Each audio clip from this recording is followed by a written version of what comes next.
Rajya Sabha TV, CSIR, NISCAIR और विज्ञान प्रसार की ओर से एक बार फिर हम आप सबका स्वागत करते हैं।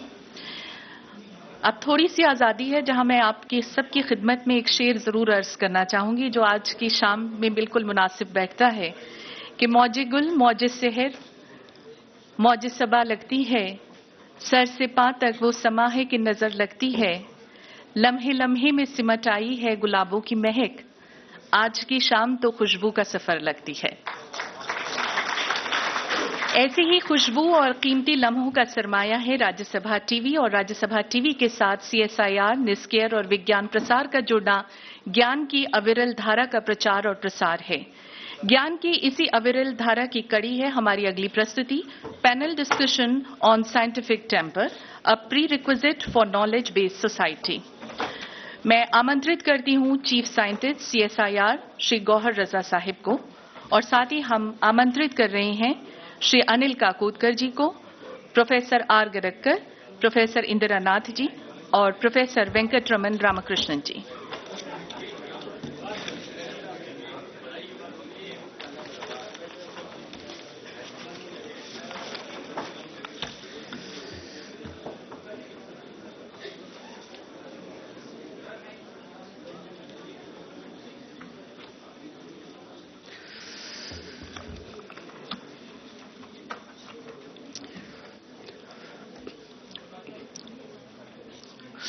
Friends and colleagues, this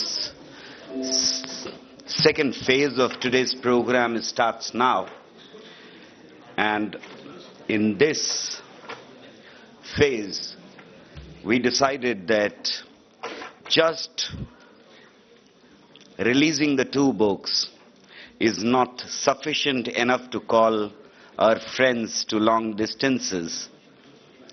The evening should be enriched with the discussion on scientific temper, which has been the goal of most of the programs to disseminate science. And if dissemination of science does not lead to creation of scientific temper, there is a problem with dissemination or popularization of science.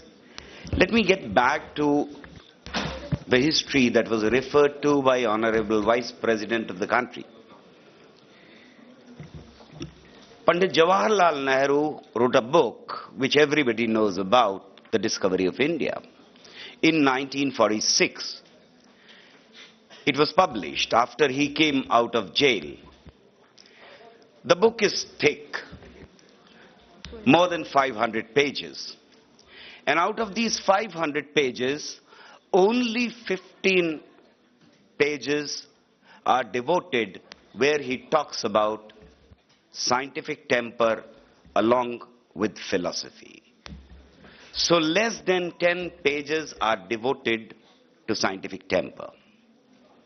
But these 10 pages triggered a massive debate in the country.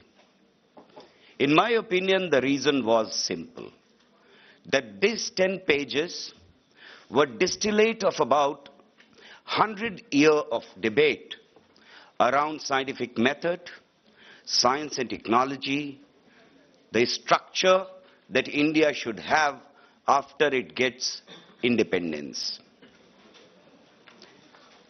And this debate became extremely vigorous in the first decade after the country established independence. It is remarkable that a country which was completely stripped of its riches, it was in very, very bad shape economically. It was scarred because the nation was divided. And this country adopts a resolution called Scientific Policy Resolution in the Parliament. This resolution is remarkable again in many senses. I would like to draw your attention towards one simple fact, that Prime Minister of the country stands up in the Parliament and says that I'm going to introduce this resolution and I'll read the entire resolution. That is not the norm. That is a deviation. And Prime Minister of the country introduces this and reads the entire resolution because he says that every word of this resolution is important for the nation. What happens after that? The resolution is introduced. How did opposition react to it? One would expect that opposition would try to tear apart, if not the entire resolution presented by the government, at least some sections, at least some words. No, that does not happen. The opposition says that why did you not introduce this resolution, which is extremely important, earlier? Had you introduced this resolution, the two plans wouldn't have failed. One of the opposition members gets up and says that we are passing here this resolution and there is myth and superstition being spread in the country outside and Kumbh Mela is being held. One after the other, member of parliament get up, endorse each and every word of this resolution. Some of them you can read them as they went beyond this resolution in endorsing it as the government presented it. The big question when I was analyzing this resolution was, why did some people not oppose it in the parliament? I cannot imagine that this resolution, personally speaking, can be passed in today's conditions. The same resolution would be probably torn off by very many members of parliament. Why did nation at that time stood like a solid rock behind this resolution? I think there were forces who were against scientific temper and science even then. But they thought that let these people present beautiful words in the parliament, the India will remain the same. Balance of power will not change. What happens in Bihar and UP and Madhya Pradesh and many other places will never change. We'll have the power.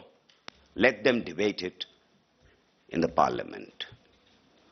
But the same resolution has asserted itself repeatedly, time and again. In 70s there was a crisis and we had in our constitution introduction of one clause. The same idea asserted itself again in a very forceful manner, and India became the first country to introduce in its constitution duty of every citizen of the country, which says that spreading scientific temper is spirit of inquiry and humanism is duty of every citizen.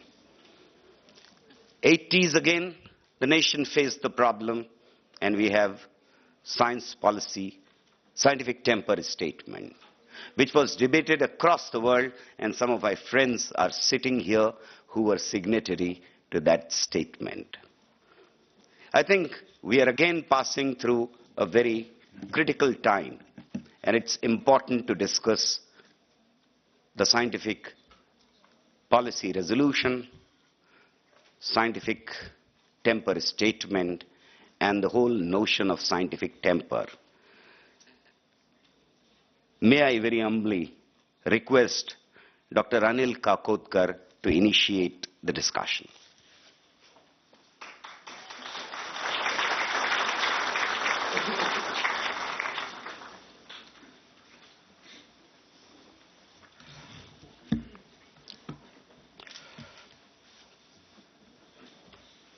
Well, friends,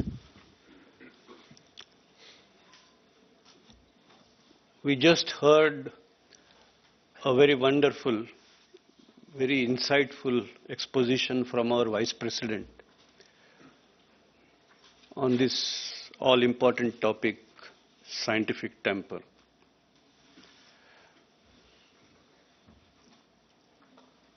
We also heard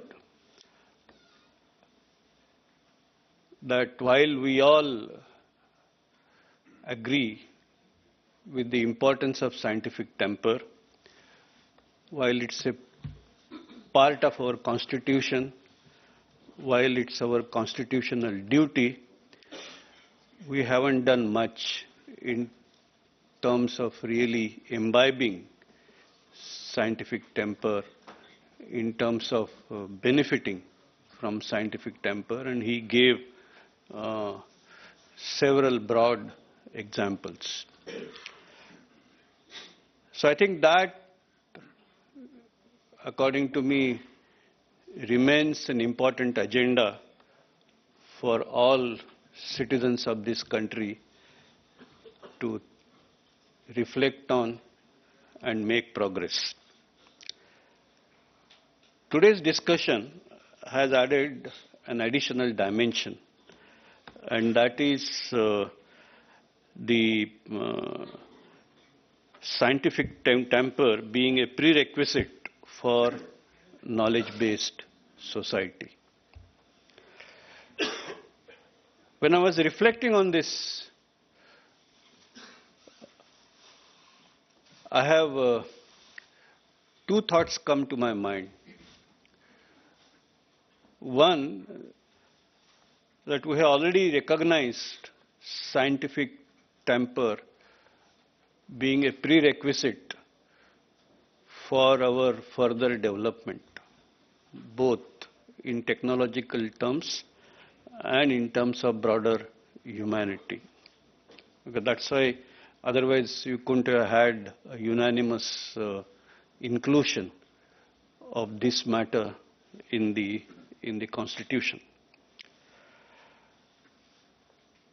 We also know that we are now transiting. We transited from agrarian era to industrial era some decades ago. And I think we are now transiting from industrial era to knowledge era. And I, for one, believe that scientific temper is important regardless of era in which you are in. So there is nothing special as far as the knowledge-based society is concerned. Of course, there are many dimensions where things can manifest themselves with much greater power, much greater speed. And so the corrective measure, which probably was, I think they're all difficult if they are not done properly, but which probably was not as difficult in an earlier era, unless there is a prompt response, the corrective measure may become very difficult. But there is the other side to this, in my view, and that is, I think it's also possible to perceive that the knowledge-based society, particularly empowered, particularly backed up by the digital technology, is in fact, it could be a great enabler for inculcating the spirit of scientific temper. And I would much rather want to detail or deal with that issue and use this technology to in fact at least make a more positive beginning and get on with the agenda which I described as an unfinished agenda. Now, before I go further, I want to narrate two quick anecdotes. One is about an experiment which I am involved in terms of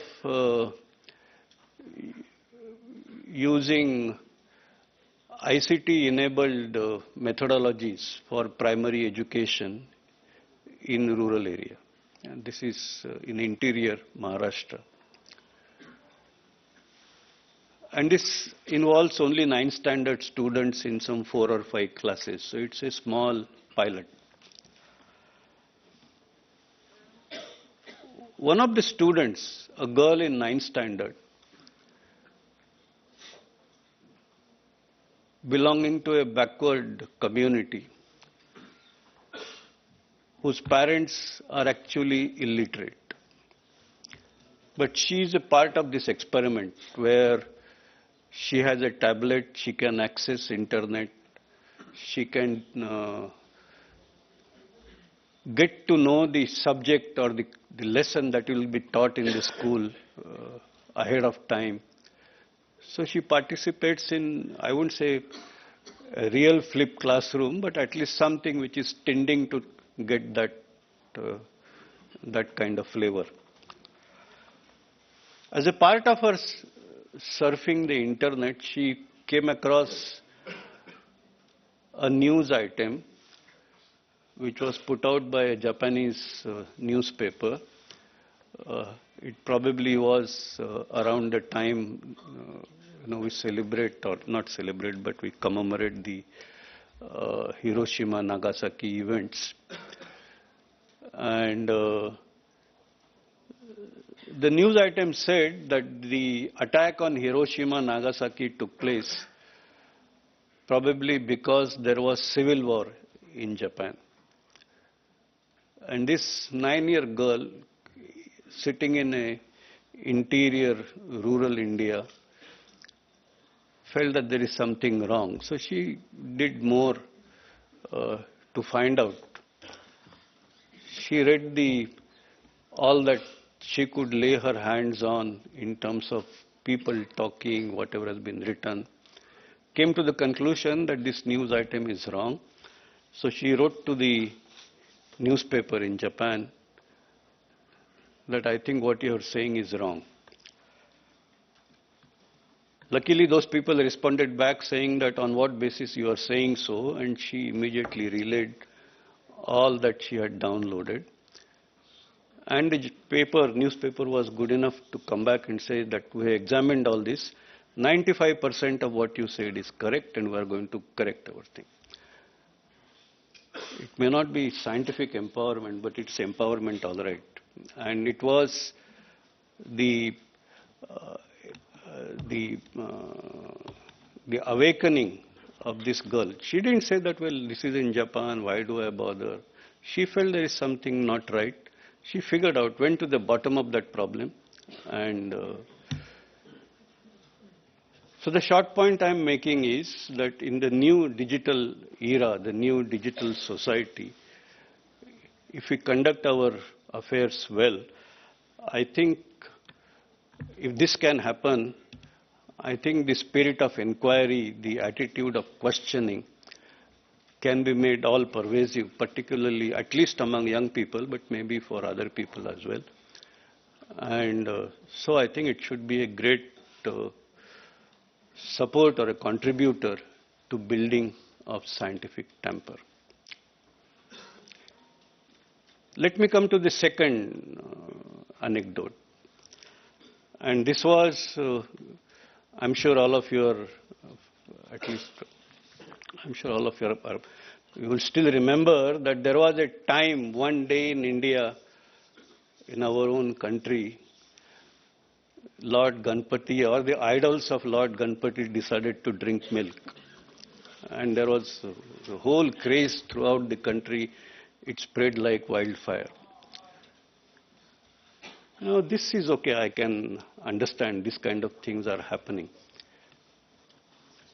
I go to Bark, and in one of the Apex committee meetings, there is precedes with lunch. So at lunchtime, that obviously It was a talk of towns. Obviously, this lunch table discussion was all occupied by this particular thing which was taking place all over. What surprised me was that we're supposed to be a scientific organization. We're supposed to be people with good scientific temper. But to my horror, I realized that majority, 80, 85, 90% of the people on the table actually believed that that was happening. And that, of course, I don't get excited very often, but that did made me angry. And so I had a milk pot which has a beak, a little beak. So I said, why Lord Ganpati, even this milk pot will drink milk? And I put out a spoonful of meat and fed it, and it went inside. The only effect was the discussion stopped, because they felt something terrible is happening. I'm not too sure whether everybody was convinced. So that about the scientific temper. Now, so the question is why it is happening. I think it's absolutely important that we should reach all information related to science, all information related to scientific phenomena, the cause-effect relationships that happen, and many of them have a basis in science. All this information, I think we should reach it to young people and also old people. And I think we must compliment NISCARE, CSIR, Vigyan Prasar, DA, DST, and many other organizations for doing that. They are doing this work admirably well. Rajya Sabha, TV, we just saw, they are doing this program, spreading it to nook and corner of this country.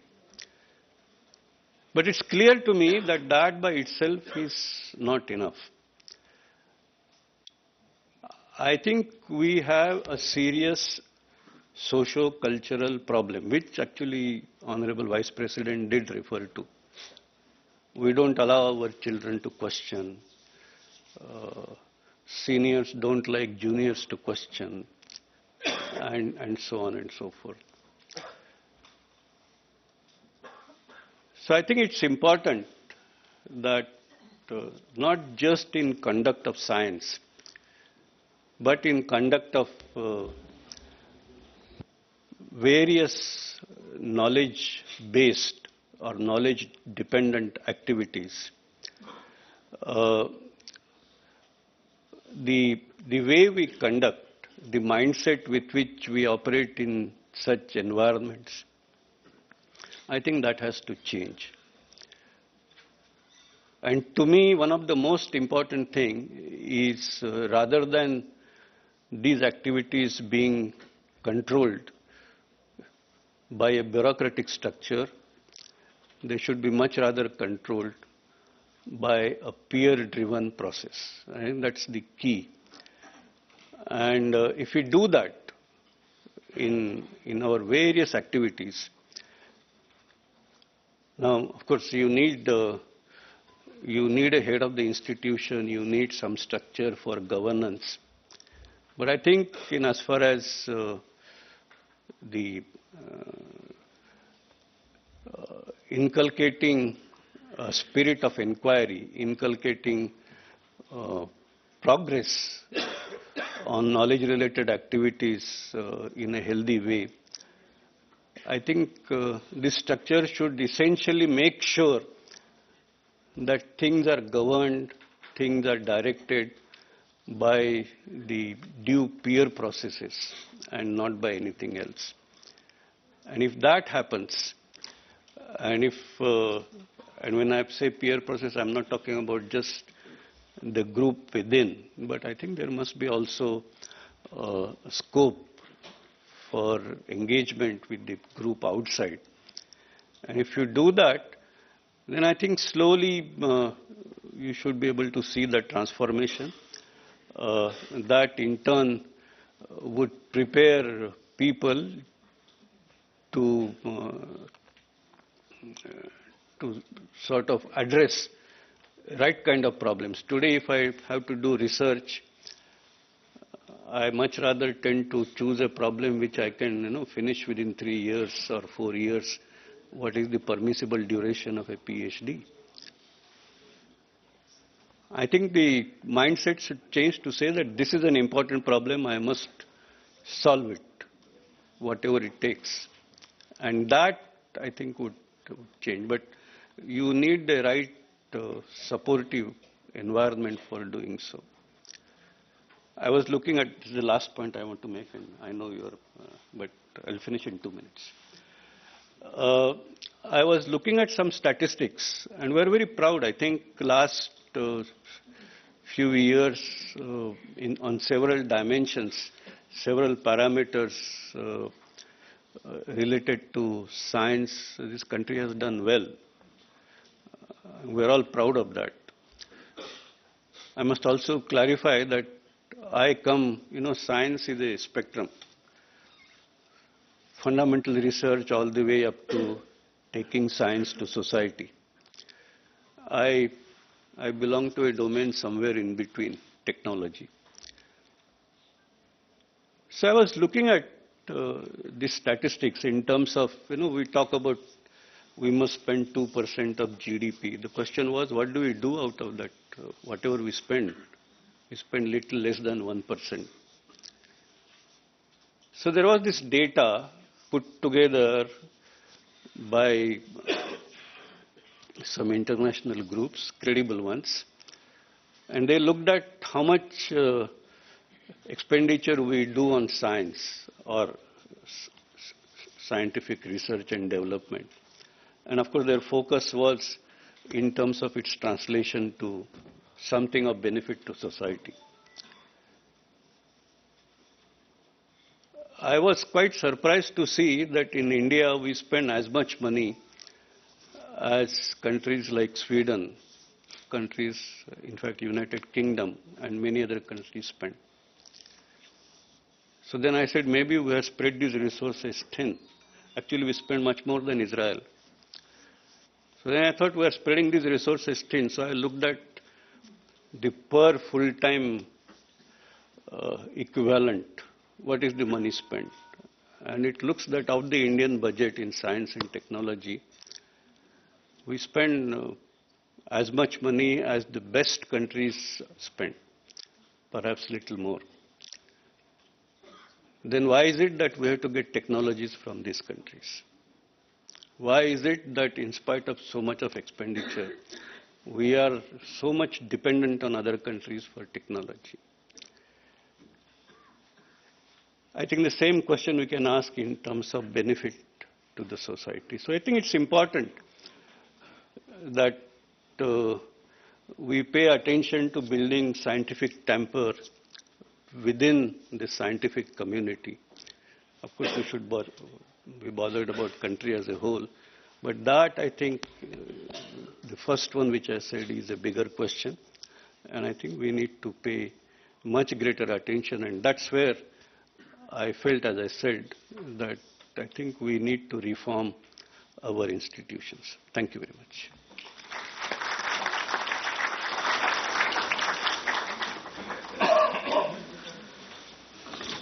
Thank you, Dr. Anil Kakodkar. May I request Professor Gadagkar to express his views?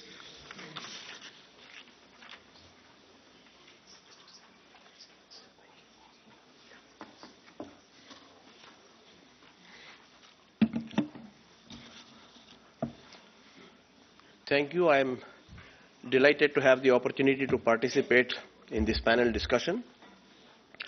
Our topic is scientific temper, a prerequisite for knowledge-based society. Our Honorable Vice President has very eloquently defined scientific temper, and equally eloquently lamented the lack of scientific temper in this country. So he has made our job easy. So I think now the panel can begin its business of asking why is this so and what, if anything, we can do about it.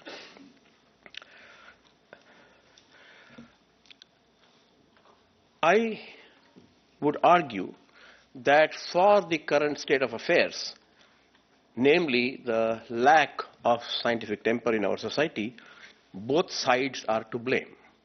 And by both sides, I mean scientists and so-called non-scientists. I will argue in a minute that this classification is absurd and should be done away with, but I will use this classification for one more minute to make one more point. And that is, if there is a dispute between you and me, if there is a dispute between us and them, I think first we must look at ourselves and see whether there is anything wrong with us, whether we can correct the situation. Because we have more power to correct ourselves than we have power to correct the other party. And I am a scientist, and therefore I'm going to look inward and ask, are scientists doing anything wrong? Can they do anything differently to change the situation? So to that extent, I will keep this distinction between scientists and non-scientists. And I want to make 3 points. I want to say there are 3 things that scientists are doing wrongly or doing not so well and can do much better.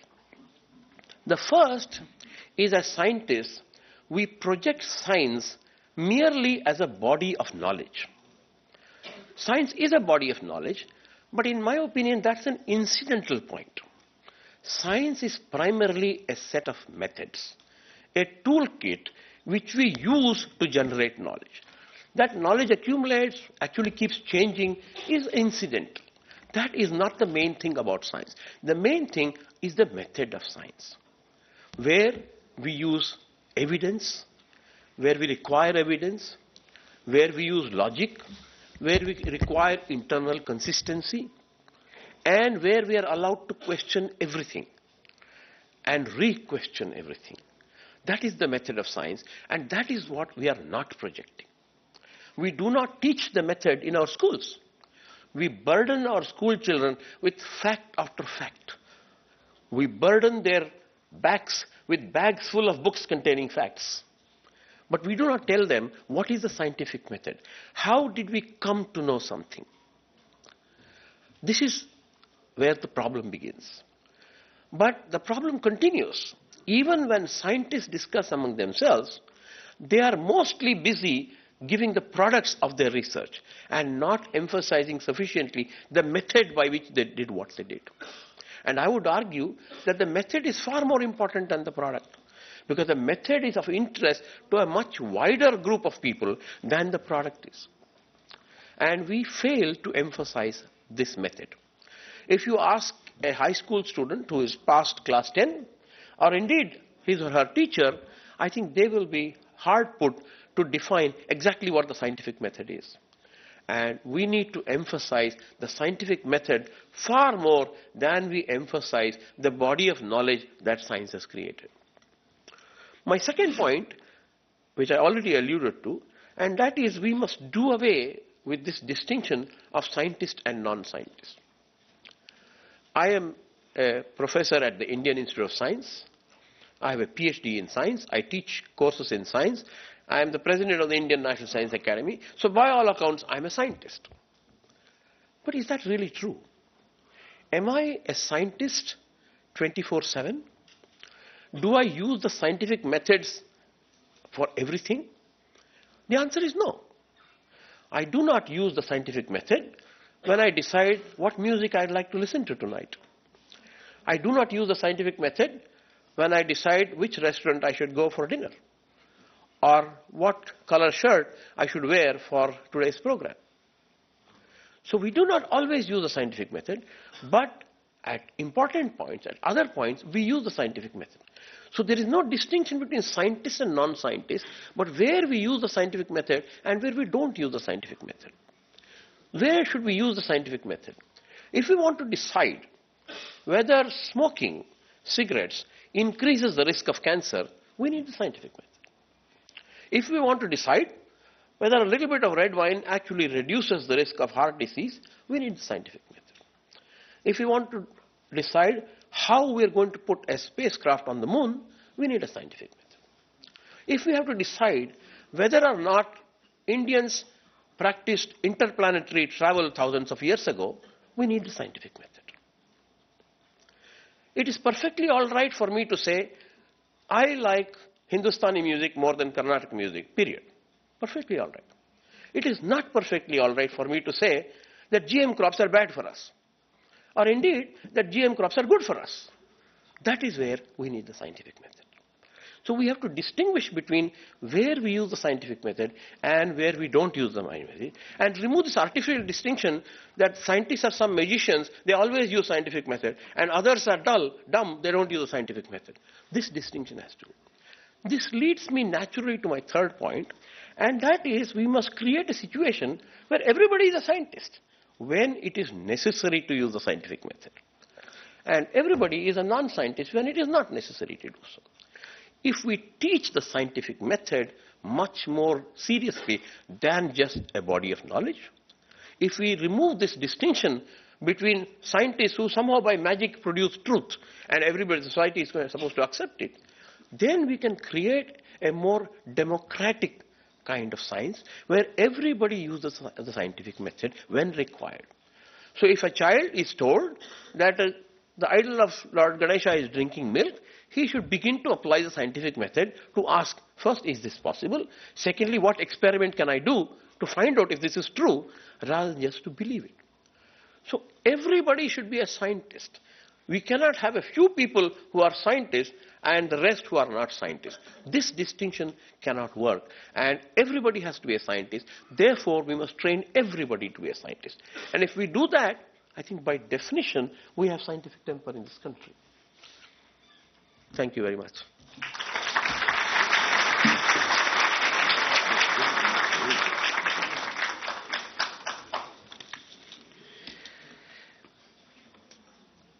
That is how the president of INSA should be. To the point and within the time limits. May I request Professor Indira Nath to express her views.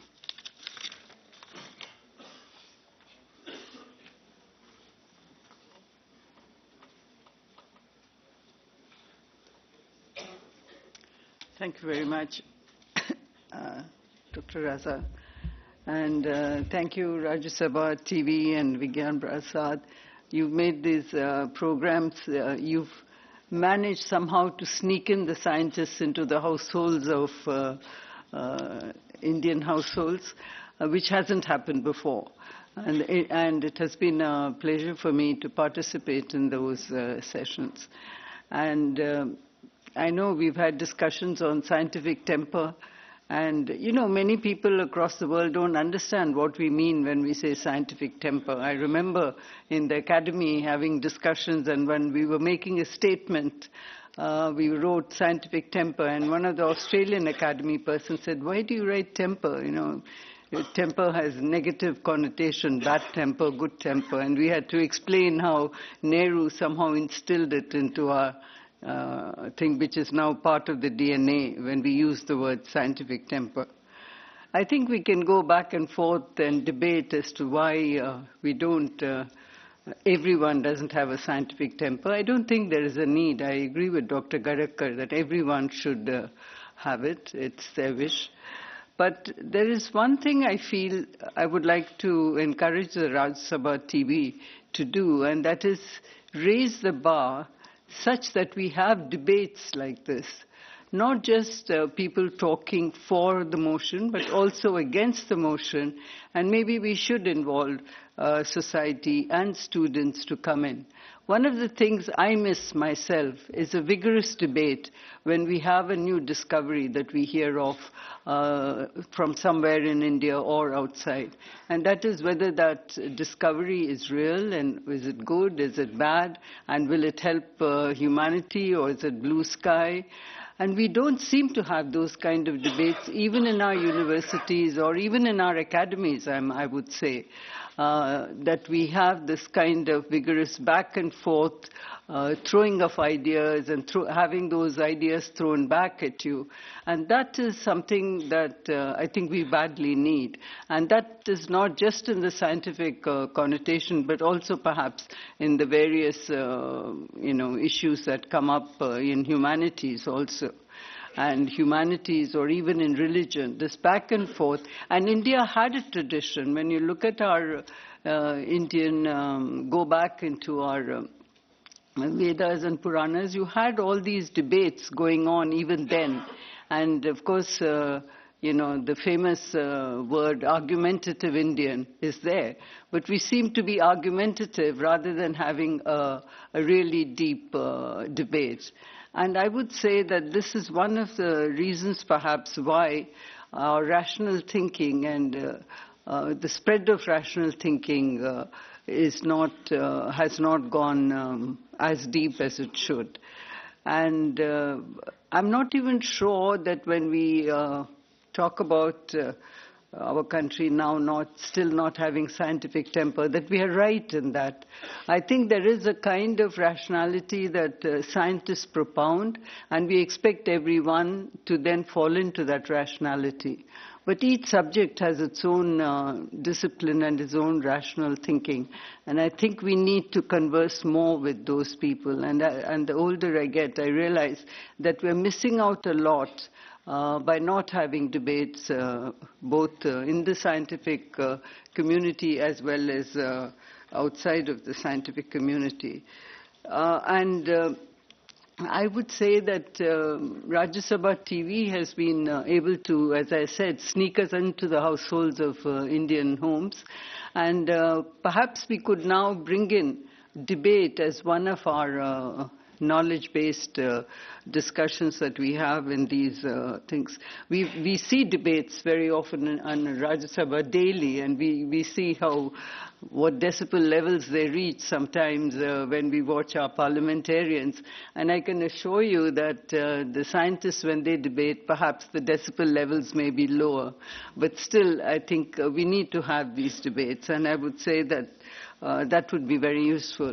And the other thing I feel that our basic structure lacks, and I'm glad Dr. Kakodkar mentioned about bureaucracy, but there is a kind of hierarchy in our scientific labs as well as in our universities that seems to be ingrained. And I think we need to make the older and the younger people, the newcomers in science and the older ones who think they know science, become like companions in quest for knowledge, rather than someone giving the idea and you are there to execute it.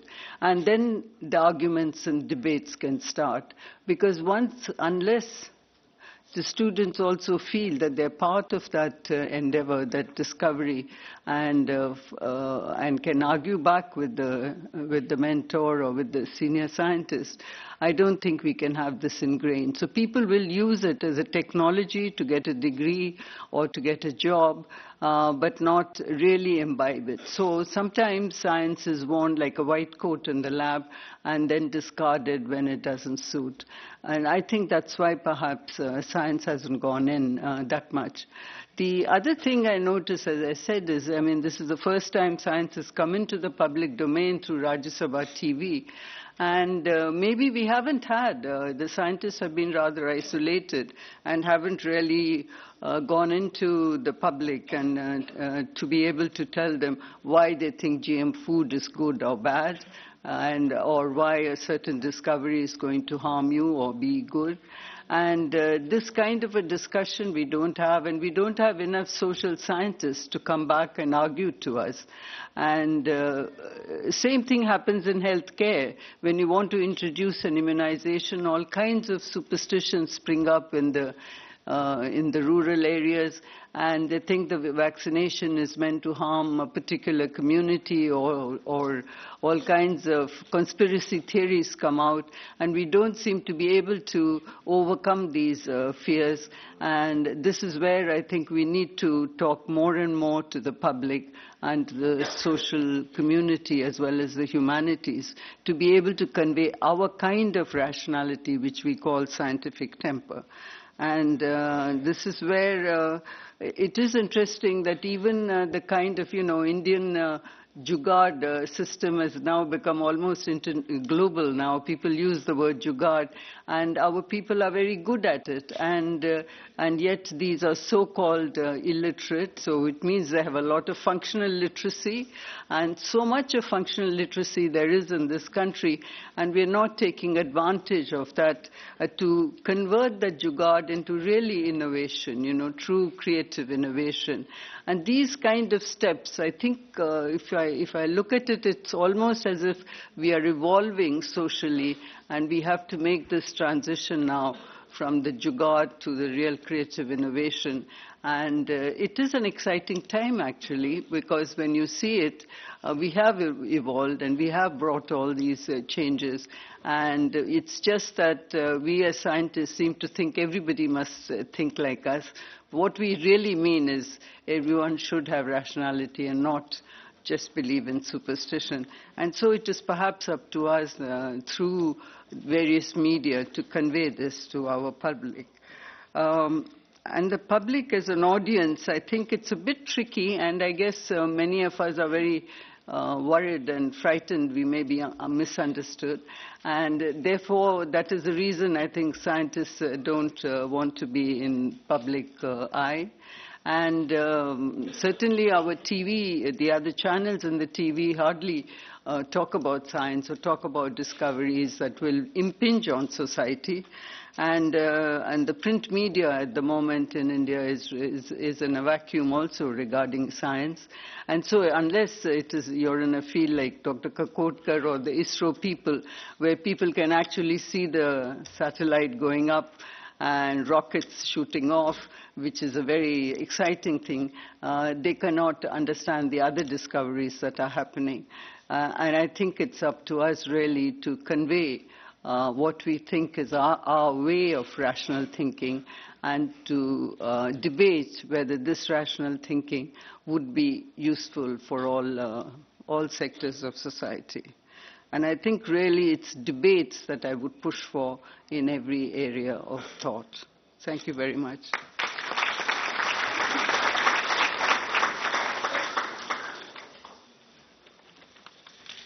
दिल थाम के बैठो कि मेरी बारी है. I'm sure you have been waiting for a long time to listen to Professor Venkatraman, Ramakrishnan.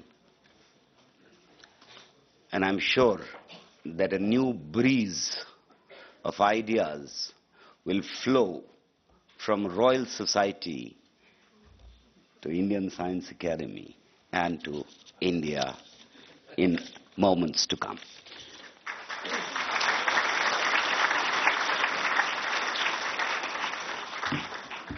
I'm afraid if you're looking for any words of wisdom from me, you're going to be disappointed because you've already heard them all. That's one of the problems of having to speak last, is that nearly everything you wanted to say has already been said by other people. However, I am in a somewhat peculiar position. I'm the only outsider on this panel. I left India in 1971 at the age of 19. I haven't been an Indian citizen since the mid-1980s.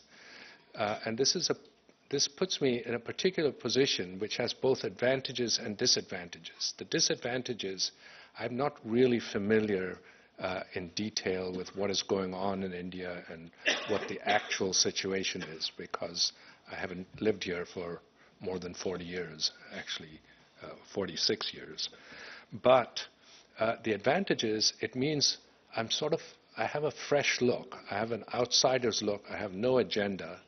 And because I was born in India and grew up here, I have a sense of affection for the country, and I would like India to do well. So anything I say no matter how critical, is actually intended to be helpful. Okay? But of course, you should take it for what it's worth because of the first point, which is I don't know what I'm talking about. Okay? So we talked a lot about the scientific method. I'd like you to do a thought experiment. You know, supposing someone came from really ancient times, Mohenjo-daro or the time of the pharaohs of Egypt or Mesopotamia, and came to some point about 1600, okay? They would see a different world, but it would still be recognizable. They would not think that they had landed on a different planet, or they wouldn't think it was all magic. There would still be fancy buildings, but there were fancy buildings in the times of the pharaohs or in ancient temples and so on. But if you took someone from 200 or 300 years ago, or even 200 years ago, and put them in today's world, they would think it was magic. You know, there were things flying. You could go from here to the other side of the world. People had gone to the moon and come back. You know, you could broadcast pictures and sound. I mean, it'd just be amazing to them. They would just think it was magic. So the question is, what has been the difference in the last 200 to 300 years that didn't happen over many thousands of years? People have been scientists in some form or the other ever since we were humans. People made metals, they made, fancy equipment, they made weapons, they made all sorts of things. What has happened is what Professor Gadagkar called the toolkit. The toolkit changed about 300 to 400 years ago, and that toolkit was the scientific method. The scientific method says that what you need is evidence. Authority is not important. The fact that something is written somewhere is not important. You have to produce a method by which people can verify your claims. If you have ideas, they have to be tested by further experiments, by obtaining further evidence. This completely changed the way science was done and really accelerated the growth of science. In fact, it probably led to the Industrial Revolution. Now, it is an accident of history that this method started in Europe. Okay, it had to do with the loss of centralized authority and more freedom of thought, etc. But, that doesn't matter. Discoveries have to come from somewhere. After all, zero and the positional notation for numbers came out of India. Many algebraic theorems came out of India and the Arabic world earlier on. So we need to be recognized that ideas can pop up all over the world. And when science entered medicine, it also transformed medicine. So today, life expectancy in India is 3 times what it was 100 years ago. Okay? But for the previous centuries, it had hardly changed. And that, again, is because when medicine became based on science, it changed from simply an arbitrary system of beliefs to something that was based on fact. Now, science is also, because of this, science is international in nature. An experiment done in England or the US will, if done in the same way, will produce the same results in China or India. This is the nature of international. And so scientists are international. We don't care where the discoveries are made. We absorb them. It's part of science. It's the very opposite of nationalistic. Okay? And this also means that it's important for scientists to have a common language. In Europe, when the modern scientific method evolved and scientists all over Europe needed to communicate with each other, they communicated in Latin. Newton's Principia Mathematica was written in Latin. It was not written in English. And this way, Germans or French or, whoever could read it. Now, this slowly disintegrated because of nationalistic tendencies. But after the war, World War II, it coalesced again. So today, the language of science is English. Whether you're Japanese, Chinese, even the French, who have this historic rivalry with the English, are now publishing their own journals in English. Symposia, conferences at the Pasteur Institute in Paris are held in English. Okay, that's the nature of science. Now, I'll come back to this language question, but I want to say that we're all born scientists. Professor Gadagkar said that everyone should be a scientist. The sad fact is we're all born scientists. every child is curious. They ask questions about why, what happens, why do people die, where are babies, how are babies born, what is the sun made of, why is the sun hot, why is the sky blue? These are all very basic questions, and they're all scientific questions. But they stop asking them at some point. And I think the reason has to do with the fact that Professor Gadagkar pointed out. The way that science is taught as a rote collection of facts simply turns off people. Instead of treating science as a method to explore the world around us. So the way to do science is to learn by doing. You encourage children in school to explore things, do simple experiments from which they themselves can deduce patterns and deduce laws. And that's difficult because it takes time and it takes initiative on the part of teachers. It's much easier to teach a rote collection of facts. How should this be done? Well, I've thought a lot about it. And what I've realized is, although English is the international language of science, when I talk to Germans or Japanese or Polish or Russians or anybody, they all learn science in their own language when they're young. And this is because science is based on ideas and doing things, and it's much more comfortable to learn it in a language in which you're fluent. And so then, as they progress in science, they've already learned how to think scientifically. Then they learn English. They're learning English while learning science. And so by the time they're ready to become working scientists, they're fluent in both a scientific way of thinking as well as in English. And so my suggestion is that India needs to produce many more textbooks. They need to produce good textbooks that are scientifically based in vernacular languages. There are many languages in India, and students will be most comfortable in their mother tongue.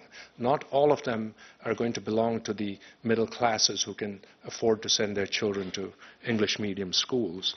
But however, they need to learn English. English needs to be taught at a fairly early age along with their mother tongue and other Indian languages.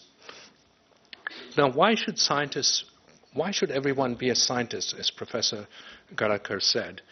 It's because, for one thing, a lot of science costs money, and the money comes from taxpayers.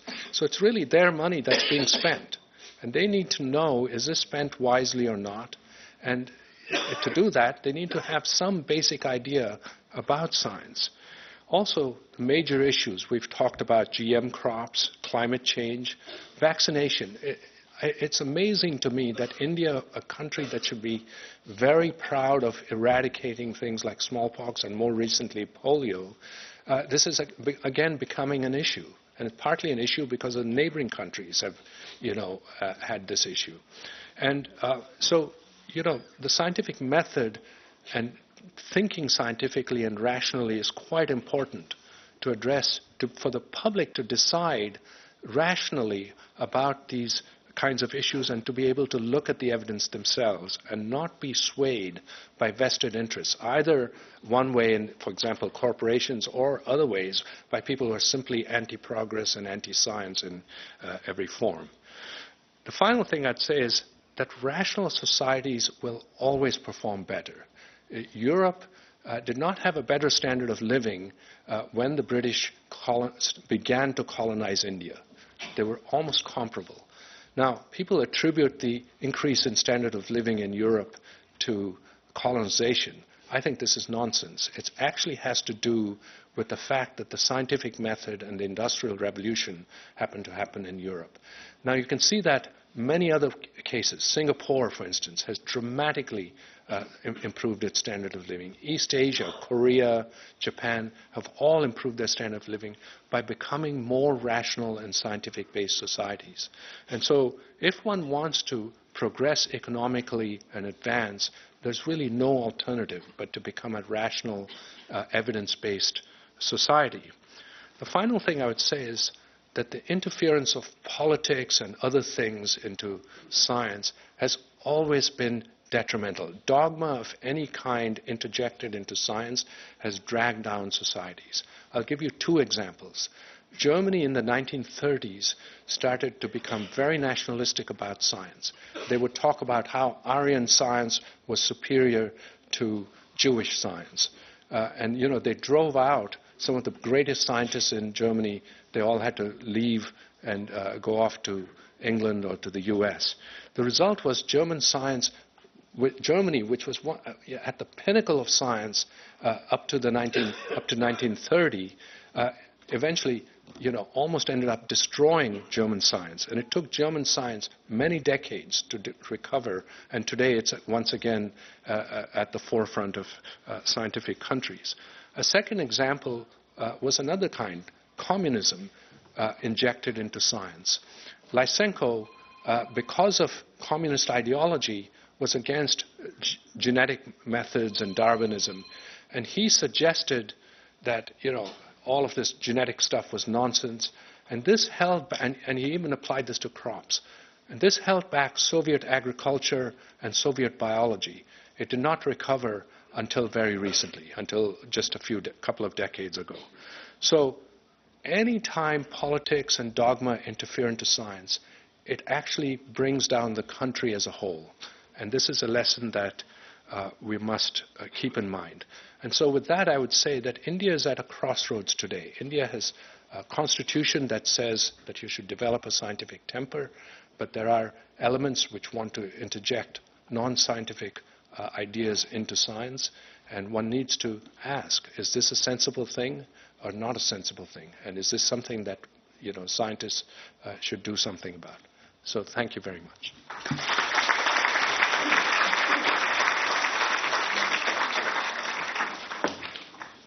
Now, it's question-answer session, so I'll hand over to my colleague here to handle question-answers. Please.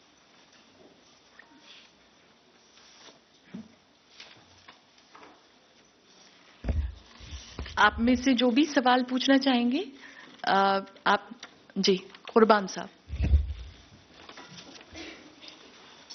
My question is to Professor Ramakrishnan. It's in a lighter vein. Don't take it seriously. That when Dr. Gohar Raza recites his Urdu poetry, it's music to the ears. But when we talk about science and scientific temper, it seems to be very boring sometimes, you know. So why it is so? Could you explain it?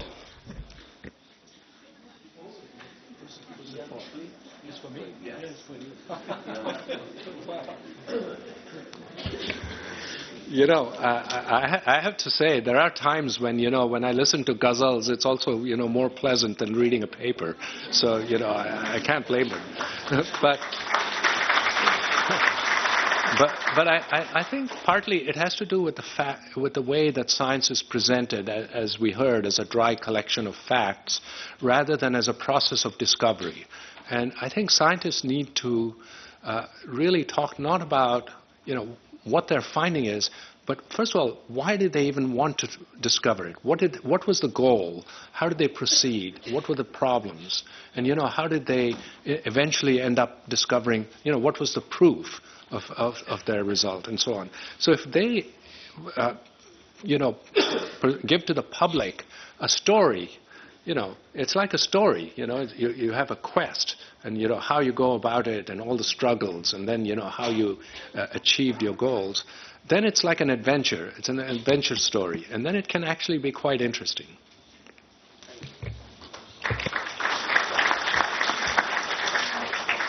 Okay.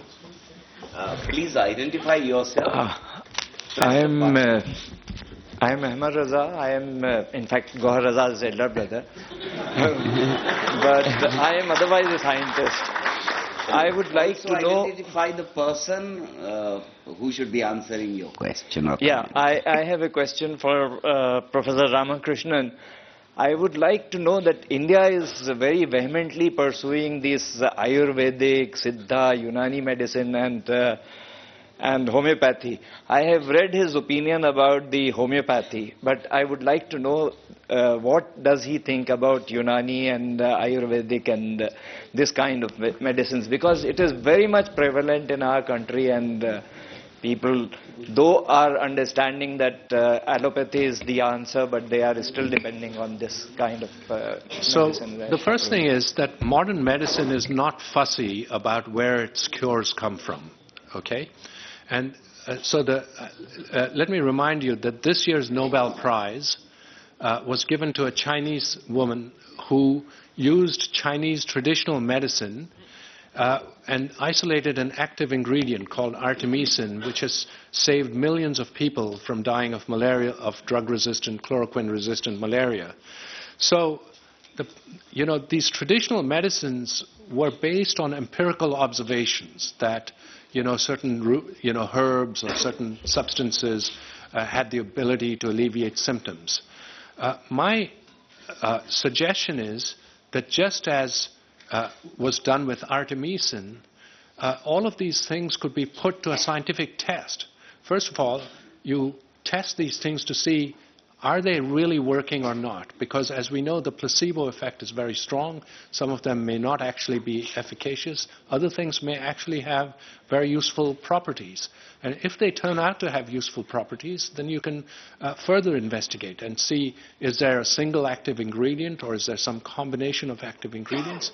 Once you've done that, then you can start asking questions about the mechanism of action. How do these things work? What do they actually do in your body to cause the effect? How do they fight this particular condition or disease? So the whole point is to make it science-based. But the point I want to make is that when, let's say, a particular Ayurvedic thing is studied, it's proved to be efficacious, and then it's isolated, it'll simply become part of medicine, okay? Medicine is not fussy about where things come from. But that finally would make the Ayurvedic or Unani medicine a modern medicine. So it will lose its USP anyway. Yeah, there was a hand there first. Yeah. I just wanted to know from any one of the panelists, when they do the scientific work, what is the role of a hunch when you start on a problem? Is the hunch some sort of an irrational intuition, or is something you can avoid and just go on to the problem?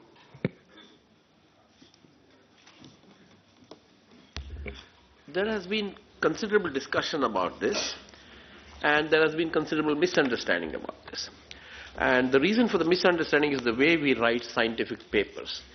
When we write scientific papers, we give the impression that by reading the literature and by a very scientific method, we come up with a hypothesis which we want to test. In reality, that's not how it often happens. A hypothesis can come from anywhere. But the point is the hypothesis should be testable. You can get your hypothesis in the dream.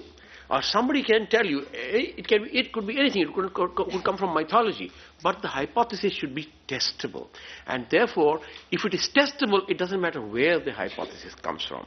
And that's one of the reasons why scientists like to read widely outside their discipline, because they get unusual ideas.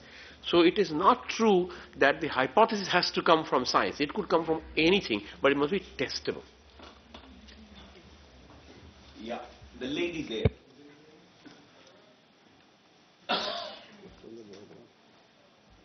I'm Gargi Parsai. I need to ask a question, and anybody can answer.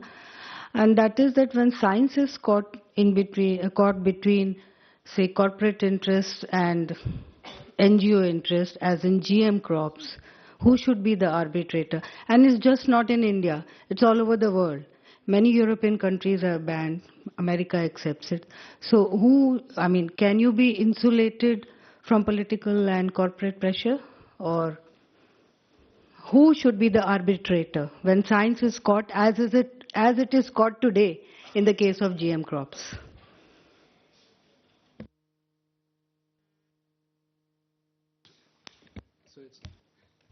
So it's interesting because the Royal Society has actually put out statements about GM in the past, and it's considering putting out, it's currently looking into answering what are the public's most important concerns about GM crops.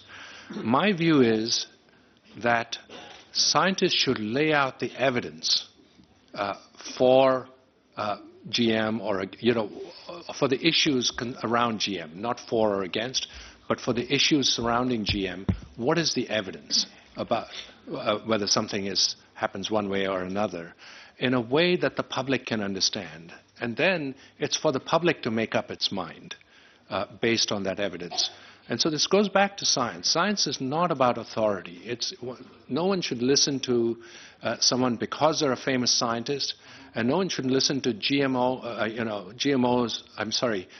NGOs, because they somehow have some holy mantle of protecting the public or something like that. It all has to do with the evidence. And it's for scientists. The job of scientists is to lay out the evidence in a way that the public can understand and make up their own minds. Some young one. The students from there. Yeah. Thank you so much. My name is Sohit Meglani. I'm from Salwan Public School, Mayur.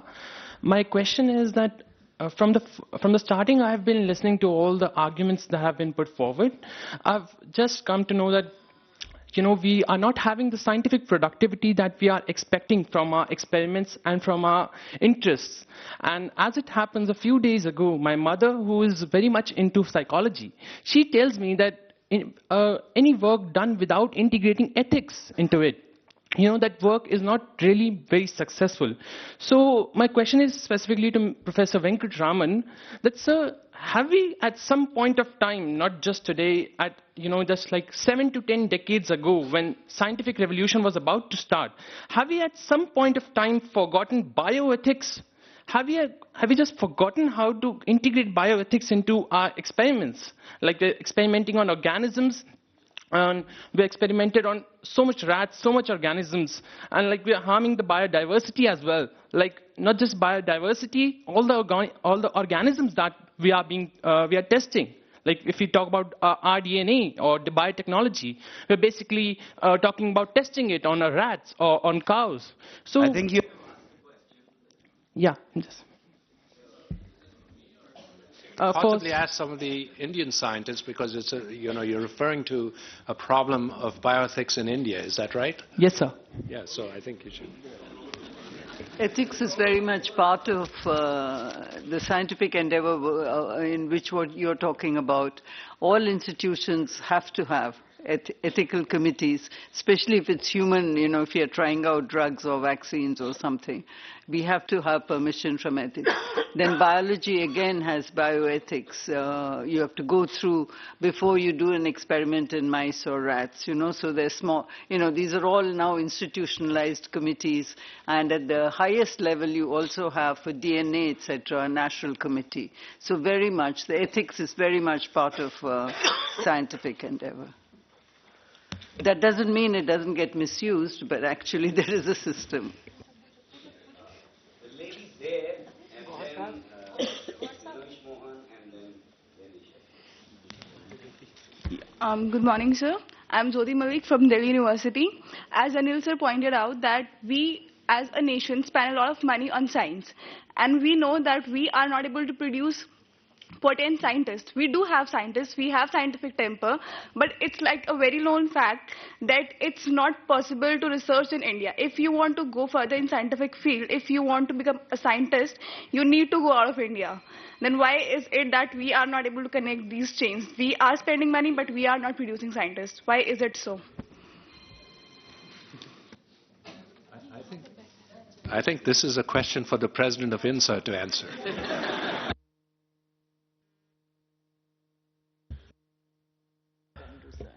No, that's not true at all. We can do science in India. A great deal of science is being done in India. It is not necessary to go abroad to do science. There are many good scientists in India. Depends on what kind of science you want to do. There are certain kinds of science that are best done in certain kinds of laboratories. certain kinds of scientific questions need very specific kind of facilities. If you want to discover the Higgs boson, you have to go to CERN. You can't do that in India. But there are many, many important, interesting scientific questions which can be answered only in this country. People from abroad come to India because of our biodiversity, because of our peculiar diseases, because of our diverse human population. Many people from abroad want to come to India because that science can only be done in India. So this is not true that you have to go abroad. It can be done in India, but it's a kind of science that one is talking about.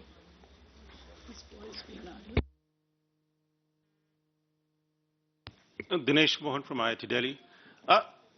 I'm going to ask a question which don't have an answer to, because I don't have an answer to it, which is why everyone is saying, and has been saying since I remember I was 8 years old, that teachers have to teach this way, develop a spirit of inquiry, and so on. It gets repeated all the time for scientific. But most of our good scientists have come horrible schools.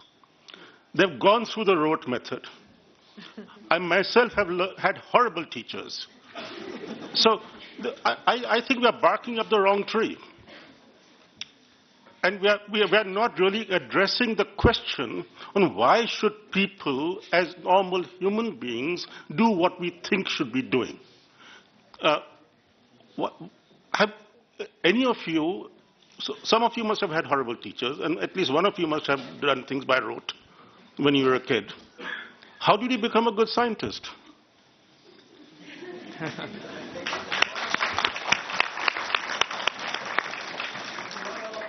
Then a question. Dinesh? Yeah. I'm Dinesh. I just think that rational societies perform better. I believe it's so. But I really want to understand, why is there today financial crisis? Why is Europe, several countries going through all the challenges that they face, right from Portugal, Spain, you name the countries. Similarly, you also suggested that colonization was not responsible for the so-called prosperity which the Europe did experience it, and they did colonized us. And we believed that there was a drain of wealth from this particular country, but you seem to have some other evidence. So I would like to really understand from you that why do you hold such an opinion? Yes, because countries that had no colonies at all, like Sweden and Switzerland, did extremely well. Okay, and so there's a control within Europe. The colonizing countries in Europe did not do much better than the countries that had no colonies. It all had to do with knowledge and innovation and the Industrial Revolution. And similarly, who are Singapore's colonies? Okay, Singapore has no colonies. It's a small island state. It even has to import its water. Okay, so I think it may be comforting to blame, all ills on colonization, but that's not the answer. The answer is an accident of history. It doesn't mean Europeans are smarter, because I know when Indians go abroad to Stanford or Harvard or Cambridge, they do just fine, and Indians in India do just fine. In fact, I heard a brilliant talk by Professor Gadagkar on his work not so long ago in Bangalore. So it has nothing to do, this accident of history should not be taken as anything other than that, okay? And so that's my view. Do you think a medical scientist should reflect on historical science when he hasn't really studied history? Sorry? No, what was the question? I'm saying is that science in particular and science in general are two different enterprises. History is also a science, and a lot of historians have written on how colonization did contribute to the wealth and the prosperity of Europe. And they have also written these counterexamples, and this is a counterfactual, and it's a much more complicated subject like medical science is. Yes, well, possibly, but I've given you a reason showing you that countries that had no colonies also improved because they happen to be part of the knowledge revolution. I mean, I don't see how you can argue with that. Will.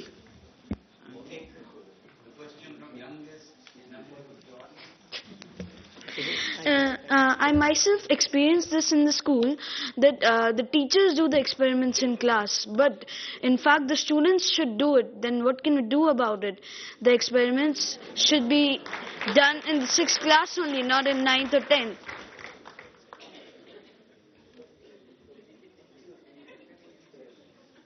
Don't let the young ones do the experiment. What should be done about it? There are two ways of answering your question.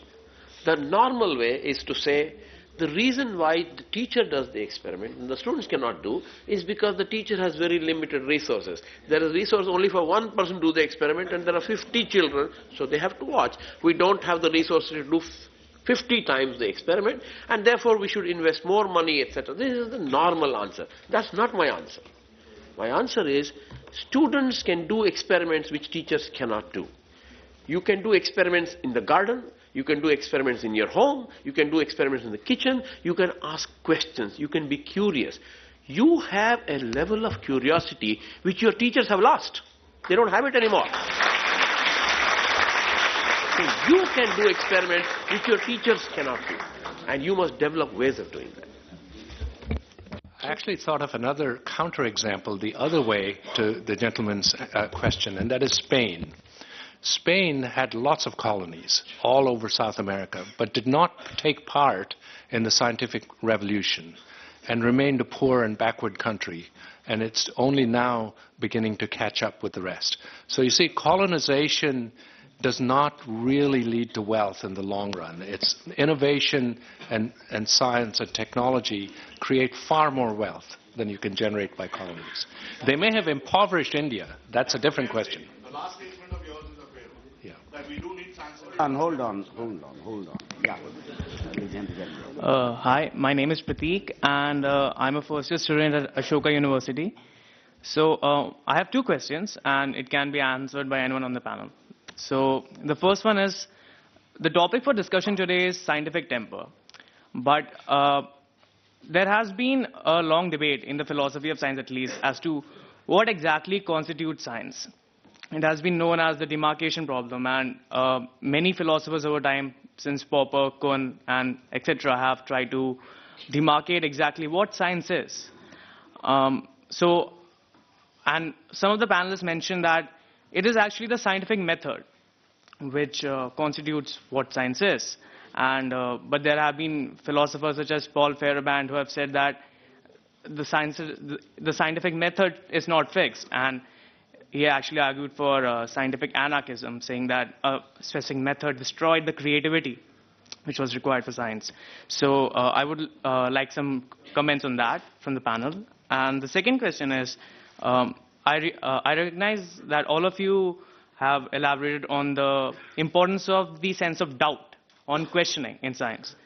But do you think that in the scientific community today, there seems to be a sense of stonewalling certain propositions or theories which probably seem outrageous? One example among many is a research project at Princeton University, which was called the Peer Research Project, the Princeton Engineering Anomaly Research Project, which, among other things, mentioned that our reality is affected by the observer.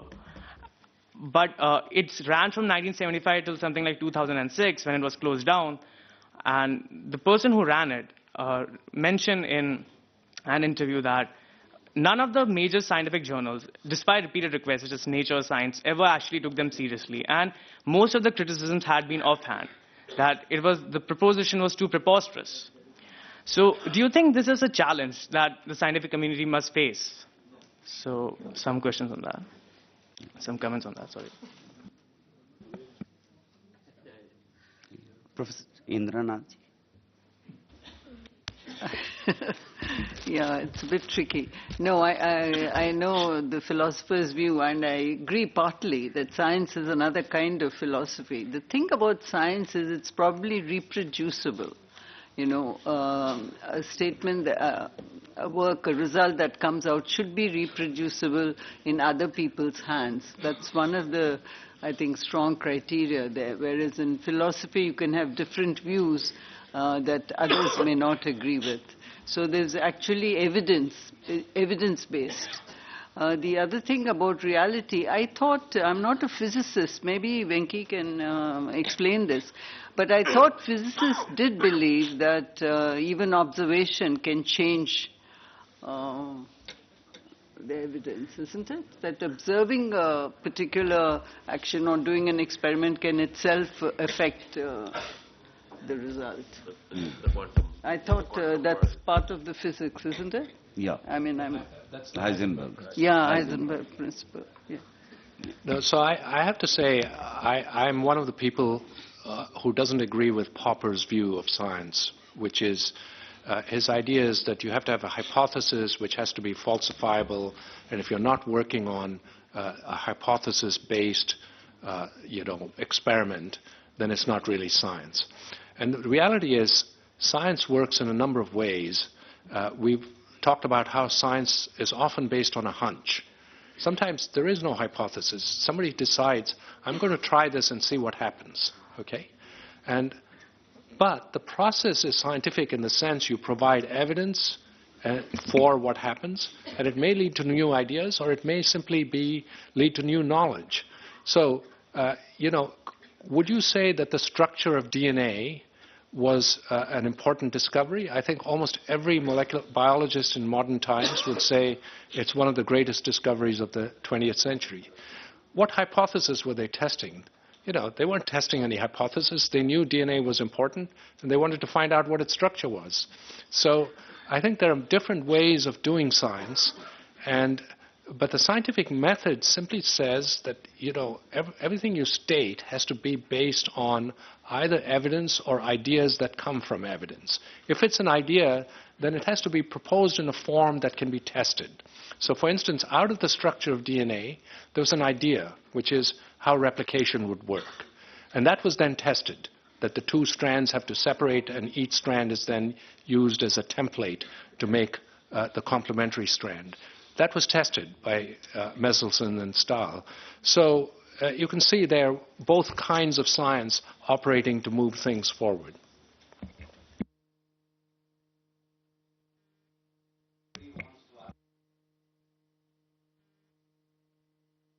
Or a cup of tea. I'll take three questions. One from gentleman here, and one here, and one from there. These three. And then we can move on. I know a lot of hands are there, but we can accommodate so much unless we have to. Can we extend, sir? By another 10 minutes. Okay, we'll take a few more questions. Yeah. Hi, I'm Shavik Mandal from Indian Institute of Science, pursuing my PhD there. I have a question for the whole panel. That is, it is a quite ambitious goal to make scientists out of each and every person on earth. That's at least in India, and it's really I appreciate this goal. But it involves lots of socio-political involvements and challenges. And on the other hand, Professor Venki told that science should be kind of separated out of the politics. So in this policy-making procedure, do you think that the scientists should be much more involved, and not only policy-making, maybe in politics? Thanks.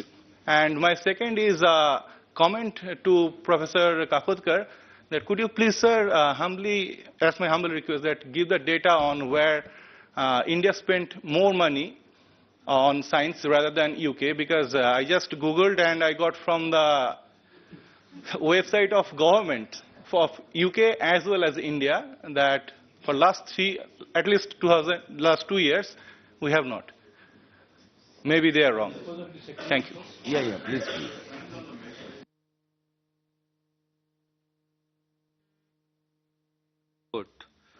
Where they have provided this data, and I can send it to you if you like.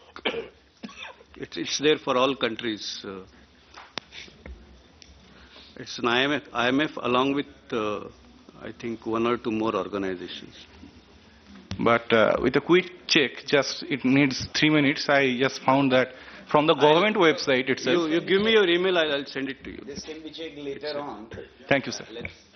Would you like to answer the question? What was the other part?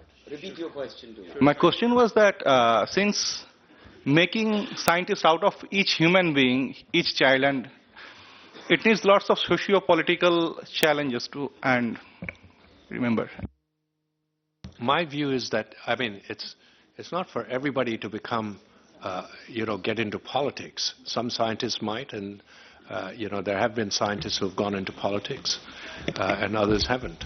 But I think scientists at the highest levels need to engage with politicians, because it is politicians who are the elected officials. It's their right to decide how to spend money, where to spend it, etc.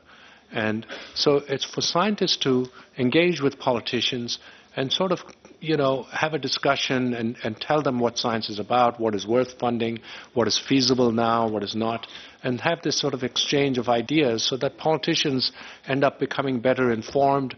And also when they have a problem, they'll then have connections with scientists and they can, go to them for, advice and so on. So I think that's the solution. When I say that we should make everybody a scientist, I don't mean that everybody should wear lab coats and write research projects and spend taxpayers' money. That's not what I mean. I mean they should be able to use the method of science in their everyday life. If somebody tells them that the idol of Ganesha is drinking milk, they should be able to use the scientific method to say yes or no. If somebody tells them all GM crops are bad for us, they should be able to use the scientific method to decide whether this is true or not. The ability to use the scientific method to address everyday problems is my definition of a scientist, not somebody who wears a lab coat and spends money.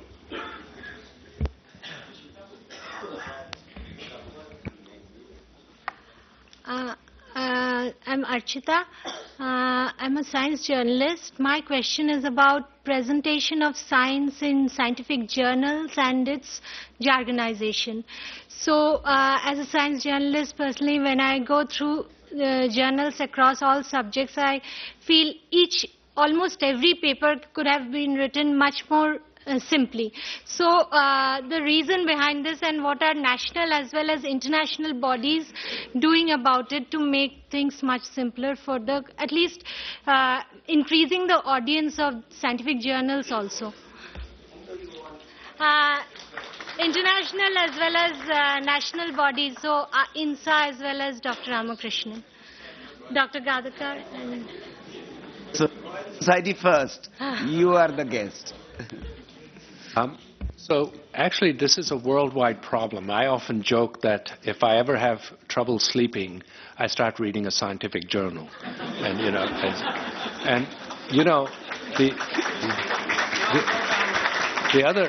the other interesting thing is that science and nature are supposed to be general interest journals, and they're sort of organized. So, you have the big to the little, so you have cosmology and then, sort of geology and so on. And then it finally goes down in physics, particle physics, chemistry, and then it goes down into sort of biology, cell biology, then molecular biology and so on. So it's sort of organized, according to themes. But, often, so you would expect that the paper next to yours on either side are closely related in field. Often you won't be able to understand either paper, okay, because very quickly goes into jargon. And this has to do with the explosion of scientific information and how everybody wants to publish in a very few journals because they're prestigious. So they don't have the time to really take or the space. They don't have the space to really explain what they're doing, and so they resort to shortcuts, abbreviations, jargon, etc., to get across their point as quickly as possible to the 10 people who'll understand that paper. Okay, and that is a serious problem, and it's a worldwide problem. It's clear that there are the publication system as we have it is not working. And scientists are currently in a debate of how to change it, have open access, completely online. Many journals are now having a simplified description of the paper along with the paper itself. a simplified summary that can be understood in general by scientists, not just by specialists. So there is progress, but I don't know how long it'll take. And it depends on scientists being willing to change their ways and not insist on publishing in just a few journals. Zafar, please identify yourself. I'm Zafar Agha, essentially a journalist who has nothing to do with science, and I came here to know a lot about the scientific temper, and I'm sorry that there was little talked about scientific temper, but my question is, there's a lot of talk about science, but not much talk about scientific temper, which we need, as Professor Venki said. My question is, whose job it is to develop scientific temper, scientists or politicians? Both from Royal Society as well as inside. Yeah. I mean, Professor Venki and I personally, I don't think it's the job of the politicians. I think it's the job of the scientists and the teachers and the educators and the parents.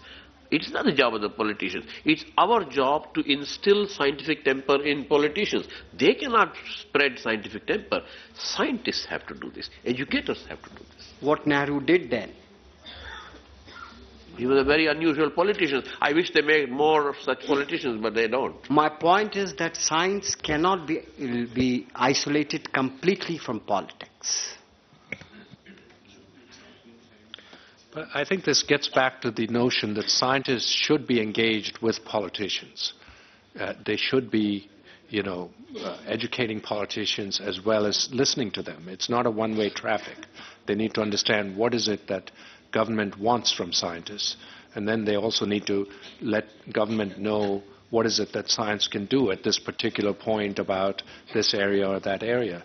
And I think when you have a good dialogue between government and scientists, then there's more of an incentive to promote science in scientific ways. Yep. I am R.K. Kotnala from National Physical Laboratory. I have a question in Indian context from Dr. Kakodkar, that how to contain and protect pure scientific temper in scientific community. Why do you want to contain scientific temper? It is necessary. You know that these days a lot of misconduct happens, and we have to have a mechanism. That is different. I think that's scientific temper, we should allow it to flourish. There is no need to contain at all. It's a pure scientific temper. It needs to be there in the system. We are talking about the imbibing the scientific temper for the newcomers or for the general people. Then already in a scientific community, this temper should be upheld in the purest way. What he means is instill scientific temper among scientists, not contain. Well, I have thought about this, and as I said, I still believe. See, there are two issues. One is the instilling scientific temper in the society as a whole. And I believe that's a larger problem, and I also believe it goes far beyond the scientific community. But the shorter problem, according to me, is the way we conduct ourselves as scientific community, and the way we ensure that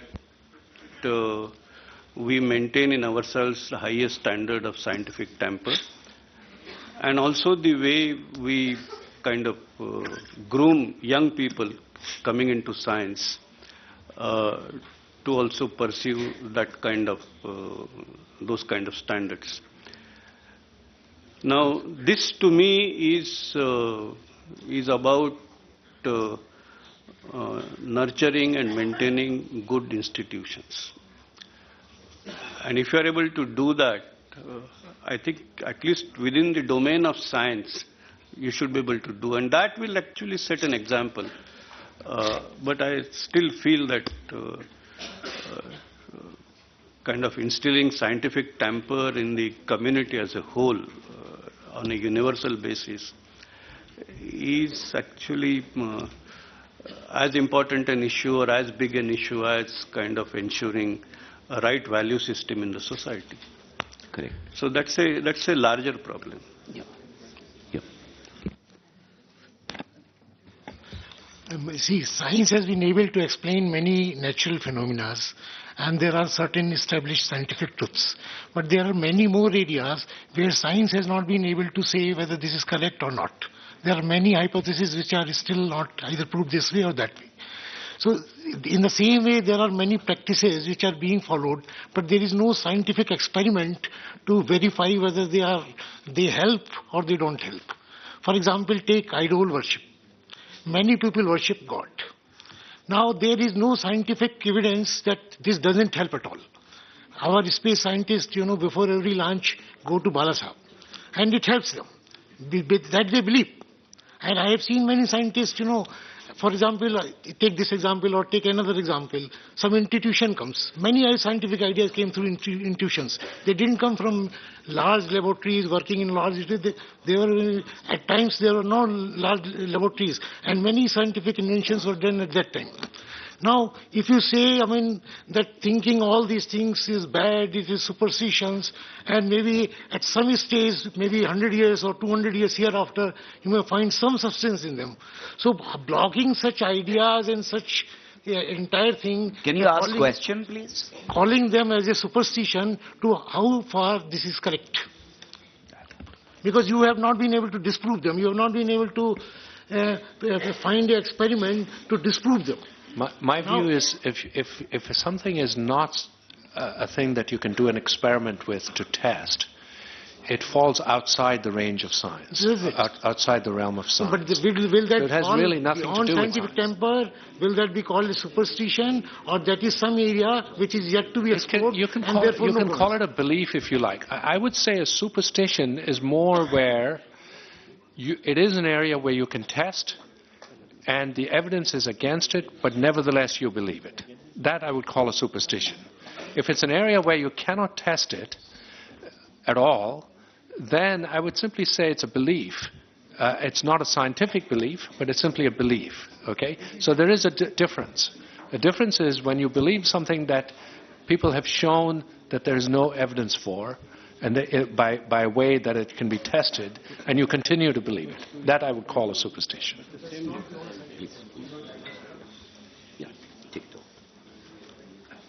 thank you very much. और अब मैं आग्रह करती हूँ मुख्य कार्यकारी अधिकारी Rajya Sabha TV Shri Gurdeep Singh supple जी से कि वो सभी मेहमानों का शुक्रिया अदा करें।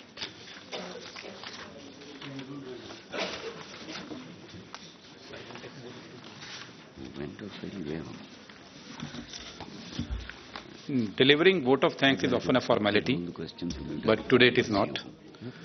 Because I stand here to thank you all and your silent support, which encourages us, the three institutions, RSTV, Vigyan Prasar and Niskir, to coordinate, come together, coordinate, and continue to strive in a manner which is not very common in government-funded organizations or public-funded organizations.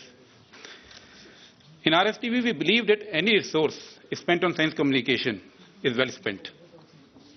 We believe in the philosophy that it is the duty of public sector to sponsor activities in science, art and culture. I thank you all for your support in this endeavor. I thank Dr. Venkatraman for his presence. Sir, we are honored by your presence. You may feel, as Gauhar Sahab said, that you are not a celebrity. But in RSTV, we believe that we need to create more heroes and more celebrities from within the scientific community. That is the stated objective of our science programming. And my belief is further strengthened by a question put up by a young friend there, whether it is possible to do science and research in India. The question comes naturally to all the youngsters because they don't know what the science is being done what scientific research is being done in India. And we need more and more heroes and celebrities to prove that point. I thank Dr. Kakodkar, Professor Indira, Nath, Professor Gadagkar, and all the eminent scientists who are present here today. Our journey for science programming began with you when we had a roundtable conference attended by the Vice President of India. Some of you were present there. In last 2 years, we have had 2 science bulletins every week, one in English, one in Hindi. A science documentary is being aired every week on RSTV, and an interview Eureka, of which we have completed 100 episodes. We have also started producing films now. One film on the great mathematician Ramakrishnan has been produced. It has been telecast. It's on the YouTube. We are working on more, ranging from R.A. Bhatt to Dr. Homi Bhabha. In next 1 month, we'll also start, as Professor Indira said, that we need some more programs on debating the achievements of science. We are starting a program, Unanswered Question in Science, which will be put up for the viewers in next 1 month. We also want to do one more program, which is to debate, as you said, the developments in science. We have been striving to do it for last 1 year. We have not been able to do because the anchors available in TV industry don't know science and scientists don't want to become anchors. So that's a big problem that we are facing. I would like to thank Dr. D.B. Singh, Secretary Rajya Sabha, Shri Gohar Raza and Dr. Gopi Chandra from Vigyan Prasar, along with all the volunteers, professionals and officers of Rajya Sabha TV, Niskir and Vigyan Prasar for making this event a success. I also thank the members of media who are here to cover the event on a Sunday. Thank you all. I thank the members of security and Vigyan Bhawan establishment for their support. And in the end, I thank the kids who are present here. I hope your association with Rajya Sabha TV does not end today. It begins today. I would urge you to watch our programs regularly, engage yourself with us through our website, through our email. We are prepared for this engagement to make our programs better in future. Thank you all. Thank you very much, and high tea will be served at the atrium on the ground floor. Please do join us. ये थी हमारी खास पेशकश जिसे आप देख रहे थे सीधे दिल्ली के विज्ञान भवन से, जहां पर आज न सिर्फ राज्यसभा टीवी के नए लुक का अनावरण हुआ है, बल्कि 2 मोमेंट्स ऑफ यूरेका और साइंटिफिकली योर्स, इन 2 किताबों का भी विमोचन हुआ है। और जैसा कि CEO गुरदीप सिंह सप्पन ने भी कहा, हम उम्मीद करते हैं कि इस नए लुक के साथ हमें आपका एक नया साथ, एक नया प्यार ज़रूर मिलेगा। आप बने रहिए राज्यसभा टीवी के साथ, बने रहिए, हमारे प्रोग्राम्स को आप देखते रहें और इसे अपने प्यार से इसी तरह से हमें सराबोर करते रहें। फिलहाल इस खास पेशकश में इतना ही। आप देखते रहिए राज्यसभा टीवी।